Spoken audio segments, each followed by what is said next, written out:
Here, okay?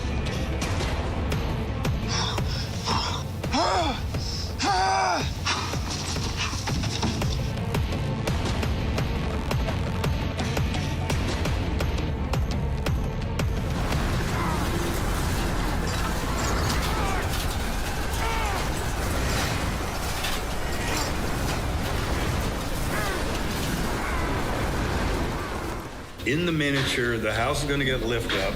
We're going to cut inside. The dump's already going to be in process. So in this instance, they had to twist and fall off its foundations, which caused the front to collapse and the back to go up slightly, which made the rationale for the wind getting under the structure and blowing it up on its front, really, and getting under all the tiles flew off.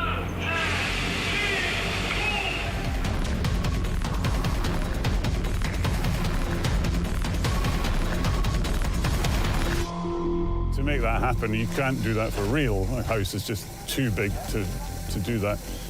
So this is where you come to either. Good naturally for me and him. And so the hurricane actually becomes a chance for redemption for the brothers.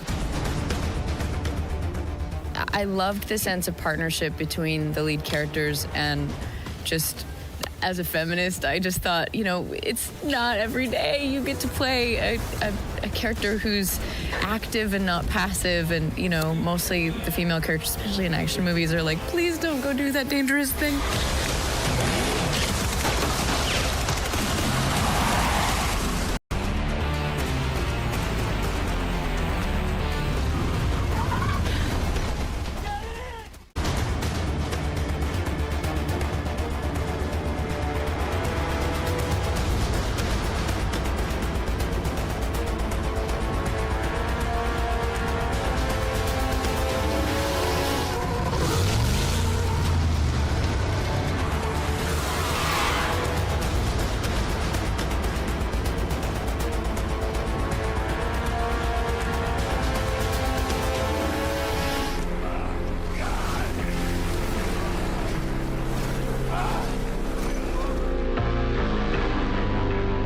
Right after I was hired, I don't think it was 15 minutes, I got a phone call. There's Rob Cohen on the phone, and he said, "Shelley, we're going to be shooting a lot of scenes." We can prove to you that we can keep you safe.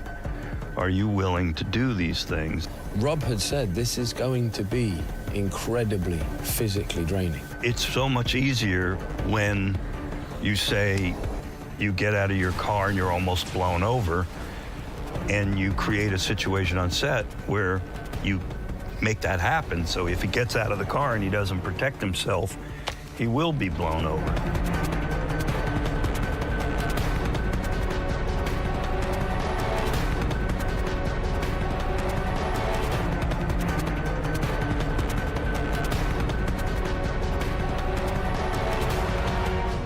They would crank up the 100-mile-an-hour wind fans and the rain. And the first time they turned on the fans, the trees, the like potted trees, like slammed over, and it blew me over. There's debris of leaves and twigs and stuff flying in it, so you're constantly trying to keep that out of your eye.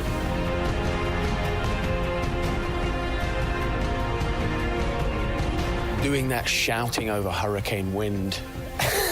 And every time you opened when I opened my mouth, when we would shout up, your mouth would fill with water. I mean, it was hard, man. That was hard work.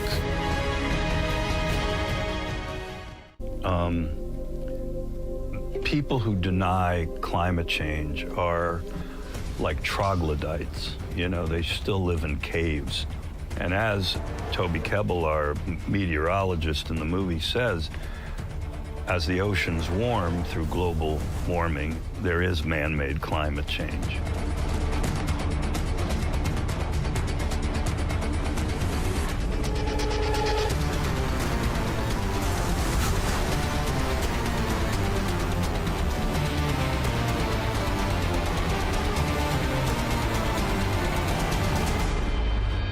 It's very clear that this is about global warming. Now, with the amount of industry we've had over the last 100+ years now, it's driven it forward exponentially. And I think you can't make a movie like this and not address the subject, you know, because the reason it's a Category 5 hurricane is because the Gulf of Mexico keeps getting warmer. And the more it warms up, the more power the cyclonic movements off the surface of the water to create a hurricane could be, you know, happening. Gallons of water and put them on a mechanism that would tip the huge 40-foot long cargo containers. So the idea was that they're going to be in this garden center. A wave is going to come through the picture windows on one side and wash them right out the other side and into a flood.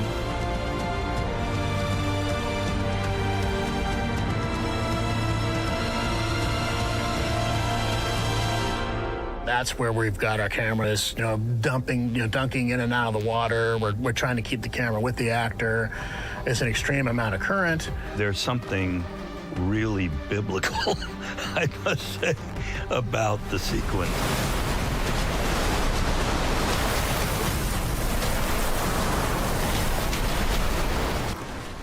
Is the same. So our whole last sequence where they're chasing the trucks out through the eye of the hurricane, that's kind of our reinitiation, you know, reintroduction to warmer tones and what color looks like. So that was a very well thought out idea to give the audience that you know, feeling of hope at the end of the film and strictly told through color. Yeah.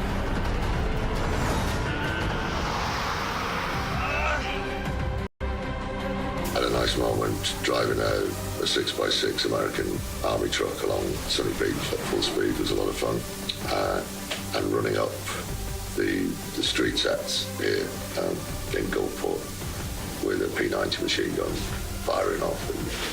There was some moments here where you're so definitely questioning your own sanity.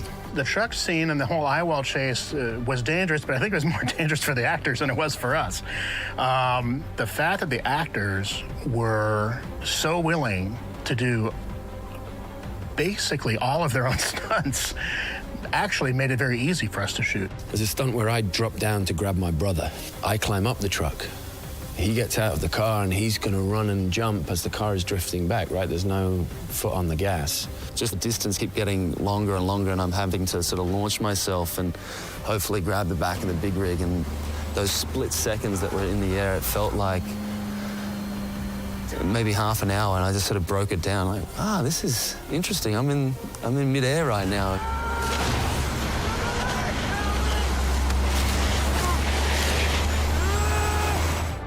Look, you can do this over and over, but if you don't have a director like Rob or a camera crew headed up by Shelley, it doesn't get caught. Yeah, I think ultimately it's the relationships that you build. Like I think myself and Maggie have worked together before, but you know, it was lovely being able to work with Toby. Honestly, like the sense of teamwork, because you get, you know, like that kind of, you know, weeks and weeks of night shoots and weather, and you know, everybody becomes like one organism. Your first movie, right? First movie. All right. Well, it's all downhill from here. Yeah, this is Breeze from Rutledge to Home Repair. Leave a message, and I probably won't get back to you. Very nice. Very nice. That now wraps our dear Ryan Quanten. We